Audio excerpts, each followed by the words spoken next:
আসসালামু আলাইকুম। শেখ হাসিনা অতি চালাকের গলায় দড়ি, অথবা যে যত করবে চালাকি পরে বুঝবে জ্বালাকি, দুটি ভাবেই পা দিয়েছে এক শেখ হাসিনা। গত মাসের অর্থাৎ মে মাসের 28 তারিখে শেখ হাসিনা তার একেবারেই একান্ত ব্যক্তিগত উকিল মারফত জাতিসংঘে মানবাধিকার কমিশনে একটি চিঠি লিখেছেন। চিঠি নয়, সরাসরি সেটি উকিল নোটিশ। উকিল নোটিশ আইনতভাবে এমনভাবে নিখুঁতভাবে পাঠানো হয়েছে যেন সেটি মানবাধিকার কমিশনে গৃহীত হয়, এবং সেই গৃহীতই শুধু নয়, সেটি তাদের শক্ত মজবুত একটি জবাবদিহিতামূলক পত্র হিসাবে গ্রহণ করে। মানবাধিকার কমিশনের প্রধান ভলকার তুর্ক, যিনি জুলাই আগস্টের আন্দোলনের পর বাংলাদেশে যে গণহত্যা হয়েছে, সেই গণহত্যার মাধ্যমে যে মানবাধিকার লঙ্ঘন করা হয়েছে এবং চরমভাবে জীবনহানি সংগঠিত হয়েছে এদেশে, গণহত্যাকে কিভাবে চূড়ান্ত দেশদ্রোহিতায়, দেশ বিরোধী একটি স্বৈরার শাসককে সর্বোচ্চ স্থানে নিয়ে যেতে পারে তার প্রমাণস্বরূপ ডক্টর মোহাম্মদ ইউনূসের আমন্ত্রণে জাতিসংঘের মানবাধিকার কমিশনের প্রধান ভলকার তুর্ক সহ তার একটি টিম নিয়ে বাংলাদেশে এসে সরজমিনে তদন্ত করে তার ছবি, সাক্ষ্য, সেসব শহীদদের যত ভিডিও ছিল সেগুলো, কিভাবে সরকারি বাহিনী সাধারণ এই আন্দোলনকারীদেরকে হত্যা করেছে, রাজপথে কিভাবে রক্ত অকাতরে ঝরানো হয়েছে, তার সমস্ত তথ্যবহুল সমৃদ্ধ আকারে তারা সংগ্রহ করে নিয়ে গেছেন জাতিসংঘ। এবং সেই তাদের তদন্তটা এতটা জীবন্ত, এতটা প্রামাণ্য চিত্র, এতটা সত্যাসত্য যে এর বিরুদ্ধে আর কোনো সাক্ষ্য গ্রহণই প্রয়োজন হবে না, যে সেই সরকার কতটা মানবাধিকার লঙ্ঘন করেছেন। এখন দেখেন, বেশি চালাকের গলায় দড়ি, বহু প্রমাণ আছে এভাবে। শেখ হাসিনা সরকার প্রধান ছিলেন, তার সময় গণহত্যা সংগঠিত হয়েছে বাংলাদেশে। তিনি সেটা অস্বীকার করার কোনো সুযোগ নেই, কারণ একটি আইন শৃঙ্খলা রক্ষাকারী বাহিনী যদি রাজপথে একজন নাগরিককেও তার নাগরিক অধিকারের জন্য সংগ্রাম করে একজন নাগরিকও যদি রাষ্ট্রের আইন শৃঙ্খলা বাহিনীর হাতে শহীদ হন, সেটাই গণহত্যা। গণহত্যার জন্য সংখ্যা বড় কথা নয়, গণহত্যার জন্য একজনই যথেষ্ট, যদি সে নাগরিক অধিকারের জন্য ন্যায়সঙ্গত রাজপথে দাঁড়িয়ে লড়াই করে এবং সেই সময় সরকার কর্তৃক আইন শৃঙ্খলা বাহিনীর সরাসরি আগ্নেয়াস্ত্র ব্যবহারের দ্বারা নিহত হয়, সেটাই গণহত্যা। এখন ভলকার তুর্ক জাতিসংঘের মহাসচিব সাহেব যে গণহত্যার সংখ্যাটি প্রকাশ করেছিলেন, 1490 জন মতো তাদের লিস্টের ভুক্ত ছিল। সেই গণহত্যার যে শহীদ হয়েছেন তাদের লিস্ট বা নামীয় তালিকা। কিন্তু শেখ হাসিনা এটা কি করেছে, তারা আওয়ামী লীগের নিজস্ব লোকজন দিয়ে পুনরায় তারা গোপনে গোপনে আরেকটি তদন্ত করেছে, বিভিন্ন জেলায়, বিভিন্ন থানায়, গ্রামে গঞ্জে তাদের লোকদের দ্বারা বিভিন্নভাবে এটি তদন্ত করিয়েছেন।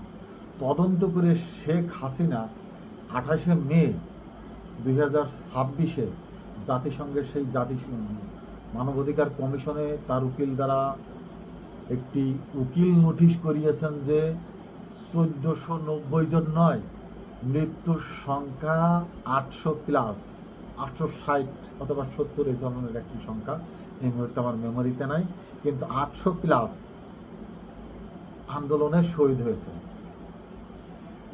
আমি কি বলবো, হাসবো না দুঃখ প্রকাশ করব যে এদের মতো নির্বোধরা বাংলাদেশের রাষ্ট্রপ্রধান হয়, দলীয় প্রধান হয়, একটা দেশ শাসন করে এদের মতো মানুষেরা কতটা নির্বোধেরা তো জন্মগত ভাবে পাওয়া রাজ সিংহাসন, বাবার রাজ সিংহাসন এরা ভোগ করে গেছে, দেশকে এরা চূড়ান্তভাবে শেষ করে দিয়ে গেছে। এর এর বাইরে তো আর কোনো কিছু করেনি।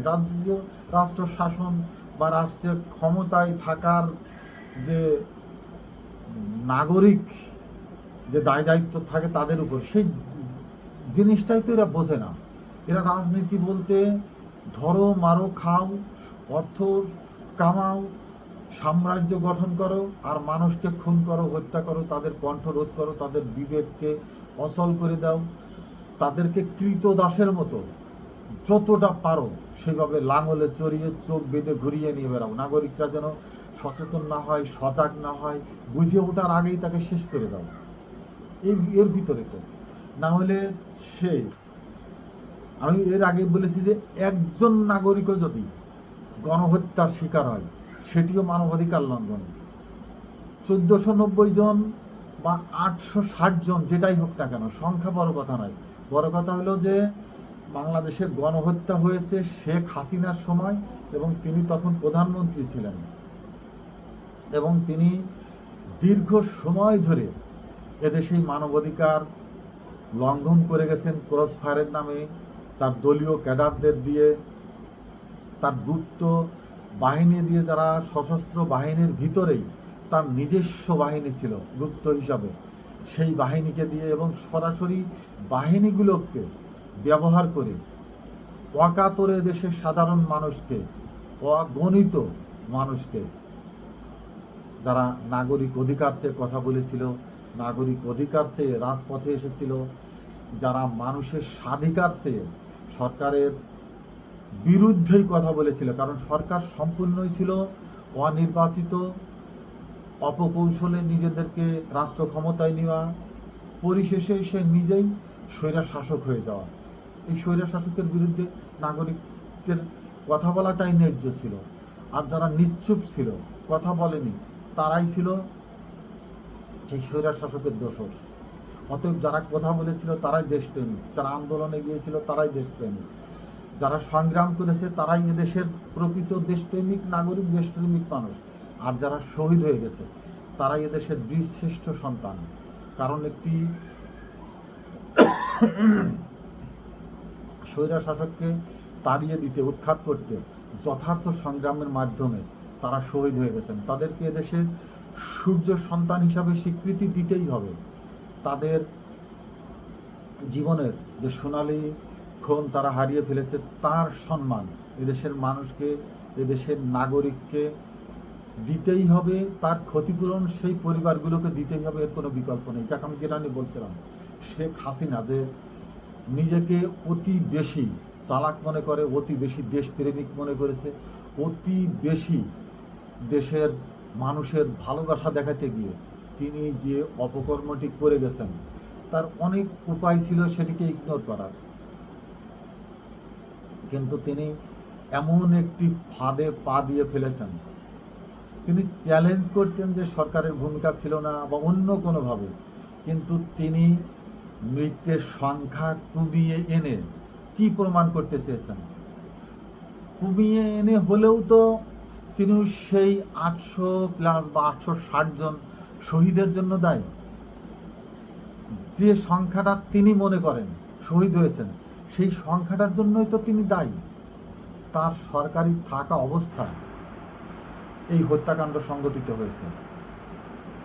অর্থাৎ 5 তারিখে 2:30টা নাগাদ তিনি দেশ ত্যাগের পরেও পরবর্তীতে 8 তারিখ পর্যন্ত, নতুন সরকার গঠন হওয়ার পর্যন্ত সমস্ত কিছুই পূর্বের সরকারের উপরে দায়ভার।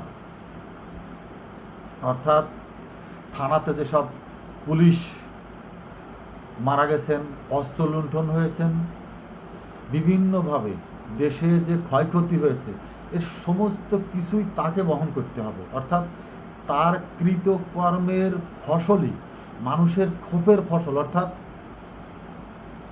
গণভবন জাক্রান্ত হয়েছে, সেটাও মানুষের ক্ষোভ, আর সেই ক্ষোভটাই ছিল তার বিরুদ্ধে আনা অভিযোগ। 32 নম্বর যে ভাঙা হয়েছে যে সেখানে যে তাণ্ডব চালানো হয়েছে সেটাও তার দায়ভারও শেখ হাসিনাকে নিতে হবে। অর্থাৎ তার উপরে মানুষ এতটা ক্ষিপ্ত, এতটা জড়াও হয়েছিল যে তার অস্তিত্বের বিন্দুমাত্র চিহ্ন যেখানে ছিল সেখানেই আক্রমণ করা হয়েছে। অর্থাৎ মানুষ কতটা তার উপরে বিরক্ত ছিল, তার উপরে ক্ষিপ্ত ছিল, মানুষের বুকের ভিতরে কতটা ক্ষোভ জমেছিল যে সেই বিস্ফোরিত অগ্নিস্ফুলিঙ্গ সারা দেশেই শেখ হাসিনার চিহ্ন যেখানে ছিল সেখানেই তাকে ধূলিসাৎ করে দেওয়া হয়েছে। এই যে জনরোষ, এই যে জনক্ষোভ, তার ভিতরে মানুষের ভিতরে যে সঞ্চারিত হয়েছিল শুধু একজন ব্যক্তি শেখ হাসিনা এবং তার যে চাটুকার অনুসারী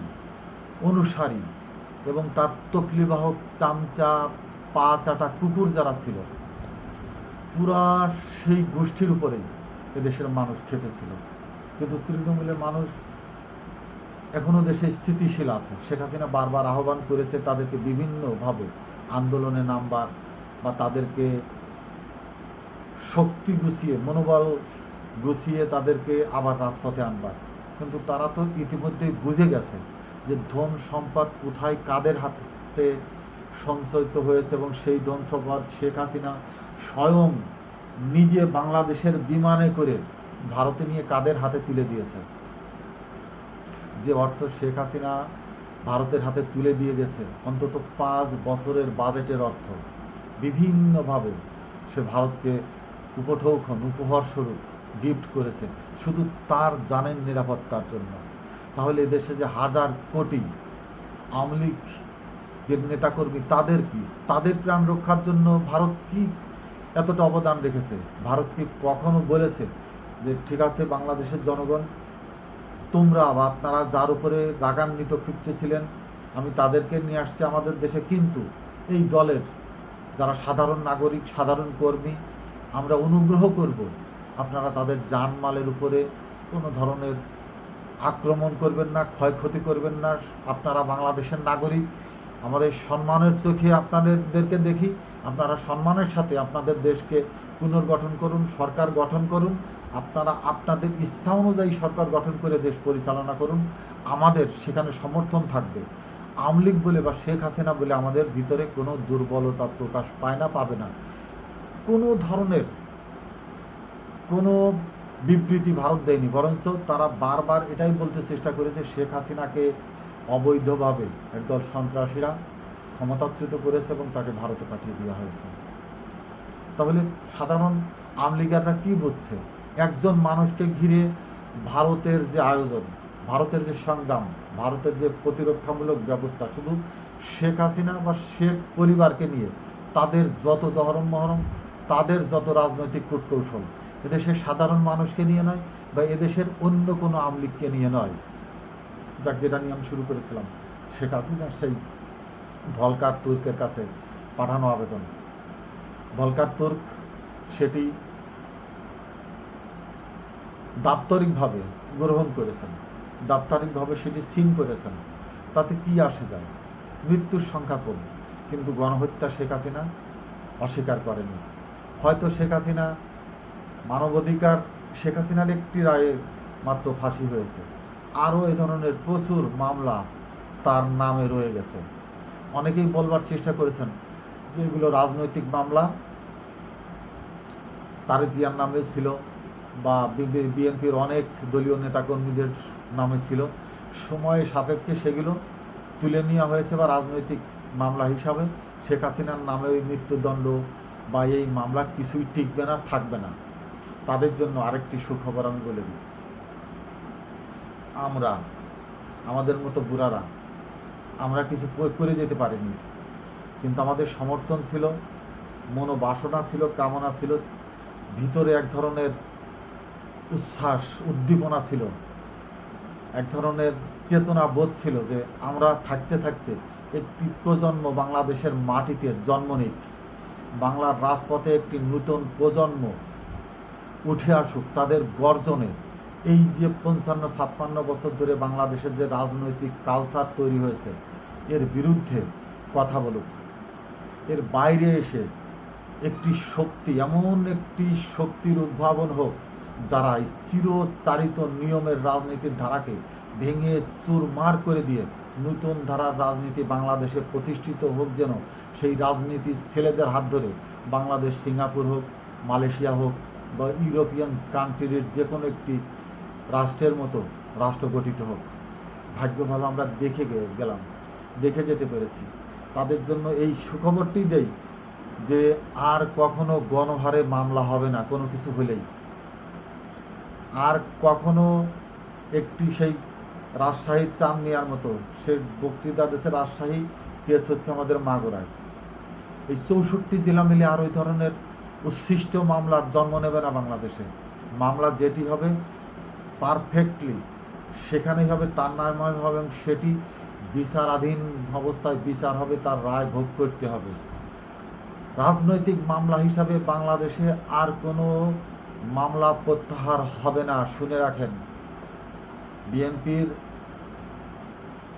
এই বর্তমান সময়ে যা হয়েছে, এর পরবর্তী প্রজন্মরা যখনই ক্ষমতায় আসবে, এনসিপি আসুক বা তাদের মতো আরও একটি সংগঠন ক্ষমতায় আসার পরে আর রাজনৈতিক মামলা প্রত্যাহার হওয়া, রাজনৈতিক বিবেচনায় প্রত্যাহার হওয়া, রাজনৈতিক ব্যক্তি হিসাবে জেলখানায় ভিআইপি পাওয়া, রাজনৈতিক ব্যক্তি হিসাবে বিভিন্ন সুযোগ সুবিধা, এগুলো অচিরেই এদেশের সংবিধান থেকে বিলুপ্ত হয়ে যাবে, উচ্ছেদ হয়ে যাবে এবং সেই সময়ের বাইরে গিয়ে পড়বে শেখ হাসিনার এই মামলাগুলো, যা আর কখনো রাজনৈতিক মামলা হিসাবে বিবেচিত হয়ে প্রত্যাহার হবে না।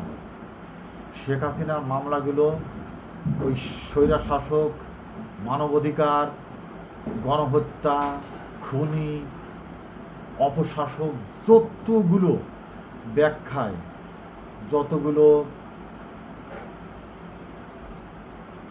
রূপকে তাকে বিশেষণে বিশেষায়িত করা হোক না কেন, আর কোনোটাই আওতায় তাকে নিয়ে আসা হবে না। সে সরাসরি খুনির আসামি, গণহত্যার আসামি, স্বৈরা শাসক। সে স্বৈর শাসক হিসাবেই আইনের কাঠগড়ায় দাঁড়াবে এবং তার রায়ের ফলাফল স্বয়ং তাকে ভোগ করতে হবে যদি শেখ হাসিনা দেশে আসে। যদি ভারত কখনো তাকে পাঠায় বাংলাদেশে ফকিন্নি হিসাবে, এই যে পুশব্যাক খেলা চলছে না, পুশিন করার, হয়তো একজন ফকিন্নি হিসাবে কোনো একদিন দেখবেন আসামে, ত্রিপুরা বা হিলিবন্দর বা বেনাপোল, সাতক্ষীরার যে কোনো বর্ডার দিয়ে একটি শাড়ি, ব্লাউজ ছাড়া, সায়া ছাড়া, শুধু একটি শাড়ি পরিয়ে পাছায় লাথি মেরে কবে বাংলাদেশে পুশিন করে রেখে যাবে। তবে এখন নয়, ওর কাছে যে সম্পদ, অর্থ গচ্ছিত আছে, যখন রোয়া রিপোর্ট দেবে শেখ হাসিনা নিঃস্ব, তার কাছে আর কোনো অর্থ সম্পদ কোনো কিছুই নাই, তার দলীয় ফান্ডের লোকেরা আর তাকে টাকা দিচ্ছে না, বিদেশি আওয়ামী লীগের সংগঠন তাকে আর অর্থ দিচ্ছে না, তাকে আর দলে কোনো ভ্যালু নেই, ভ্যালুলেস করে দেওয়া হয়েছে, তখন তাকে ওইভাবে পুশিং করে দেওয়া হবে, তার আগে নয়। অতএব যতদিন শেখ হাসিনাকে নিয়ে ভারতের ব্যবসা চলমান থাকবে, ততদিন এই ধরনের নতুন ইস্যু আনতে থাকবে, শেখ হাসিনাকে ব্যবহার করে বৈদেশিক মুদ্রাসহ বাংলাদেশের প্রচুর অর্থ ভারতে ঢুকতে থাকবে। এটি ছিল শেখ হাসিনার সর্বশেষ চূড়ান্ত অবস্থান। আসসালামু আলাইকুম।